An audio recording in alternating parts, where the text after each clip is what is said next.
Right, hi guys. In the last video, I had a bit of a rant, but the rant went on for a bit, so I didn't actually leave it in the video, and I thought I'd pull it out and put it into a separate video. So this is a rant of lots of things that are pissing me off in agriculture, and things that I think that need to be sort of getting discussed further. And I'm interested to see what you guys think of my thoughts. So if you can, leave me in a comment below. If you can, just press the subscribe. Please do that. Yeah, and tell me what you think of the rant. And yes, I know at the beginning the sound quality isn't perfect, but it does get better. They're like pissing supermarkets. Alright, so, like, that's something. It doesn't get publicised over on our news feeds and on our BBC. BBC are absolute giant waste of time. ITV, giant waste of time. Even Channel 4, which is supposed to be the rebel channel, I don't know crap now. There's all these protests pretty much been going on in Germany, Holland, Belgium, New Zealand, like not like recent, but in recent time, and it doesn't get freaking publicised. And all farmers standing up for what they think's right, quite often things like supermarkets and governments being absolute pointless. And it's a bit of a killer. It comes down to, and this is kind of like the way I see it, is the power of those us in agriculture, the power that we hold, which we don't actually understand that we do, is you've got, like in Germany, Holland, they're going and shutting down roads, which is shutting down huge areas of like the countries, so nothing can happen. Isn't that brilliant? You don't even have to, like, obviously the French are legends because they just go and spend shit all over Paris and outside their version of number 10, which if someone actually knows what their version of number 10 is, tell me, I'll actually look over. So there's all these things going on, but in the UK we're just like so bloody good now of just doing what we're told, and it's a freaking joke. Like, it's like sort of a rebel attitude that sort of lost us, or left us, maybe a bit of terminology true. And quite frankly, like, you know, let's go through all the things that supermarkets, British supermarkets, absolutely waste time. Because all they want to do is make as much money as possible. So even if there's an egg shortage in this country, which, like, when production falls in most like things, the value of said item goes up. Well, they didn't freaking know that had to happen, did they? Instead of looking for more British eggs or paying more for British eggs, they went and got them in for Italy. Well, bloody done. It's just come out in the news, so I've noticed that there's loads of illegal meat that is now getting smuggled into the country. Well, isn't that funny? It's like the horse meat scandal. Oh, they had no idea that was going on. Bollocks. They get paid off. Red Tractor, there's a load of crap. Right there. You have to, agriculture has to pay for a scheme of Red Tractor that does sweet, honestly, fuck all, like nothing. It does nothing. Red Tractor is the most waste of time thing of the last 10 years. It was more about to, like, give, you know, food standards of British produce. Now, I've heard I'm going to have to call it a rumour because I'm not 100% and I haven't got proof of it. But I've heard a rumour for years of Tesco having a packing house in Jersey that they bring imported food in, right? And then they put the Red Tractor logo on it.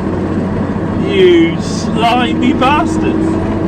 Absolute slimy bastards. Oh, I can't stand Tesco. I hate Tesco. I kind of refuse to shop at Tesco now. I'm more of a Morrison's sort of person, prefer that. But where is the British sort of stand up and fight gone? Because it used to be there, do you know what I mean? It be like nothing would go unseen if people thought it was wrong. But it seems to have vanished. Yeah, Red Tractor and supermarkets. Also, it's sort of getting well known that Red Tractor's been pretty much, you know, had their ass kissed and been bribed. So supermarkets basically just put it on anything that they want to, really. So something that is British standard, which with all the red tape we have in this pissing country, it's ironic, isn't it? We got loads of red tape, and they came up with a Red Tractor logo. Yeah, it's not a good scheme at all anymore. And the other thing is you've got to pay for it. And I don't know what everyone else finds. If you buy like rat poison from shopping, rat bait, anything like that, you've got to be Red Tractor assured in order to use it. Which, if you want to get around that, it's on Amazon. You can get anything on Amazon. Same with eBay. You don't have to have all this crap. But we come away from Red Tractor a long time ago. And then on top of that, recently they come out with a, I don't know if everyone's seen this, they come out with a questionnaire which they handed out like us, I think it was like 300 questionnaires to select a group of people, more likely mostly people supermarkets, when all the ones that really matter are the ones that produce food. And it's funny, right? 1% of the world's population owns 98% of the wealth, right? 1%. But isn't it also funny that 1% of the world's population also feeds 99% of the world's population? Okay? Now, if you aren't seeing where I'm going with this, if 99% of the world's population is fed by 1%, technically the only thing we all need is food, which gives 1% of the population a serious amount of power that it doesn't actually wield or utilise. See where I'm going with this? And it is a freaking mockery that governments get away with it, and farmers are kind of sort of shot in the foot ever since the single market. If you don't know what the single market is, it's basically stock exchanges and all the wankers and things. Ever since that, oh, and world fucking trade. So because there's world trade,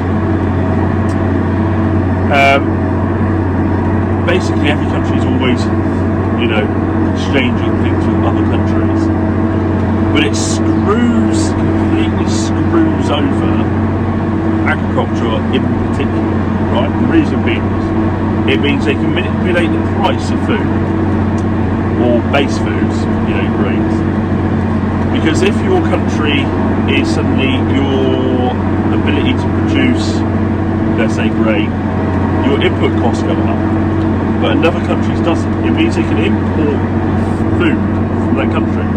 So if you're ever wondering like why, you know, Britain brings in so much beef, this is a stupid thing. Is we export something like 30% of our beef. I think it's 37 or 27. It's around that. But we're exporting that much beef, and then we're bringing in a huge amount of beef. Well, surely if we just kept our own beef, one, it's greener. This is the other thing. Oh, like Tiger proper rant off now. With the whole pissing green agenda, it doesn't matter. The green agenda is a load of bollocks as far as I'm concerned. Because when they are shipping food around the world, the whole green agenda thing is void. Does that make sense? Right?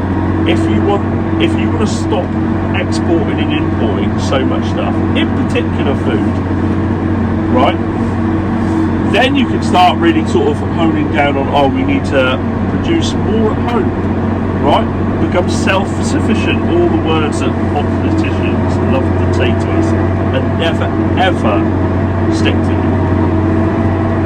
we could actually make, farmers can actually make some serious money, like everyone. But the single market, back to the single market is, because they can buy in from different places and manipulate the price accordingly, right?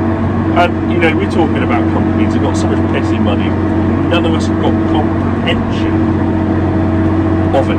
Does that make sense? So, we're all kind of screwed, really, because it doesn't matter how good British agriculture is, any agriculture in the world, world agriculture, it doesn't matter how good or bad any of us are, supermarkets are always going to screw us until there's someone finds a way of screwing them properly. They're always going to find a way to screw us, because it doesn't matter what we do, they will do like the egg thing. They won't find more British farmers to produce eggs, they won't up the price of eggs, they just go and bring it in cheap from Italy. You can't fight that. Right? You can't fight that there, or like a clean bird. The only way you can fight that is a dirty bird. But I see some countries are well up for the battle, but I just don't, like in Britain, we're just so good at telling everyone that British agriculture is this somewhat fucking fairy tale of wonderfulness, and British food is better, is producing the highest standards. It is, but it all comes at a price, which makes our food plenty more expensive, because we've got to do more for it. And, you know, if they remove some red tape, and I'm not sort of talking red tape that affects animal welfare, but if they remove the heap of red tape, we could do it cheaper. But they won't. They've got no intentions to. Like, the way it's all set up is being sort of set up on purpose. So yeah, that's my New Year rant, really. I could go off it in even more depth, like way more depth. But this video could go on for like hours. But it is on my radar for something. Probably do a podcast. I just haven't got to it yet. But I will. Anyway, let's get down the low note. Well, hope you enjoyed that or didn't enjoy that. If you agree, disagree, let me know. But thank you very much for watching. If you want to see any more of us, you can find us on, obviously, Instagram, Facebook, Snapchat, and Twitter. And if you haven't yet done so, please hit subscribe and give us a thumbs up. That'd be most appreciated. Cheers.